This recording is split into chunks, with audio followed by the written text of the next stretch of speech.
Today we've got a very interesting one. Cupboard, one of these things hanging on the wall was basically fitted on a plasterboard wall. These are the brackets that basically hang on the wall and keep the thing on the wall. Now, this is a plasterboard wall. So the job had been done twice before, and they called me because they wanted the things done properly. So, because I only do things properly. It was fixed with these kind of, the grip one that expand at the back and hold on to the plasterboard. It held, but it's never a good method of fixing these kind of things.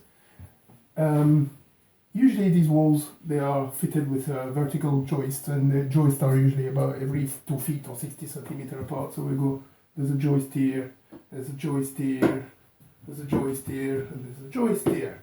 Now, logic would have told that if you put the bracket like here, it was going, you can see the holes. If they could have at least tried to put a screw through the joist. But I guess that wasn't... they did put screws here to hold the plasterboard against the joist. But they never thought about, oh, maybe we should put that through the joist as well. So obviously, as soon as you put a bit of load on these cupboards, it just comes off the wall because it's just plasterboard's not designed to hold in massive things like this on the wall. So, remove the cupboard, remove these, take everything off and start to put them back on. So the plan is really to put this one back here with a screw through the joist here, because that's the logical way. Now there isn't any joist here at the other side of this bracket, so what you usually do is you try to reinforce the wall as much as you can. So basically there's little you can do. So it was knackered, see, it just come apart. So basically you take a piece of wood, cut a hole in the plaster, and you just insert the wood into like that. Now there's a screw here to keep it in place, obviously. Now you just do another hole in the middle now. Like that. Put another screw in the middle.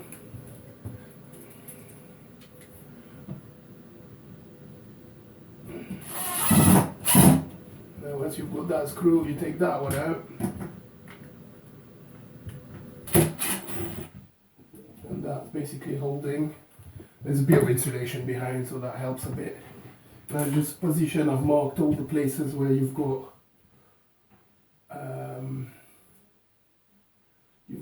where the holes were, so basically it was like that. So I'm just going to try to put it not against both sides of this. I'm just going to try to put it as much as possible to this side, so I can get, or this side basically, so you can get the wood to hold as much plaster, behind as much plaster as possible to spread the load.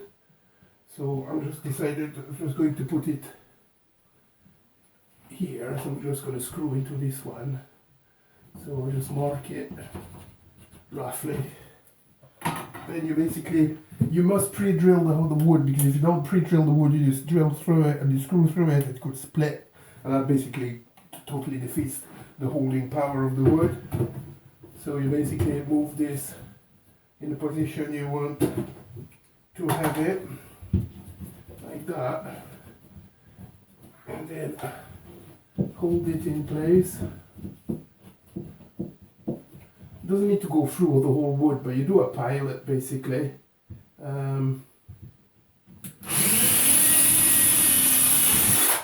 Like that. Keep it in place. Put the screw through.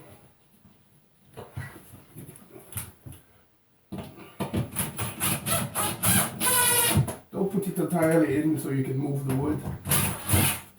And then you can basically slightly move that one, so it's got more load on the plaster. And then same again, pilot here.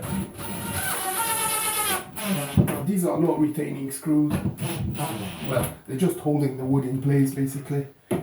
And then what you can do You don't really need to bother too much with the stud. It's already been lined. The lines are already there, so basically I know this is where it's going. So I just put a mega heavy duty screw here, through this stud here. I could do a pilot, but it's plasterboard, so it's relatively easy to get through it. Get that bracket through the stud, and then same again here basically. Also do a pilot, so you're guaranteed it's holding, and then you put your screw,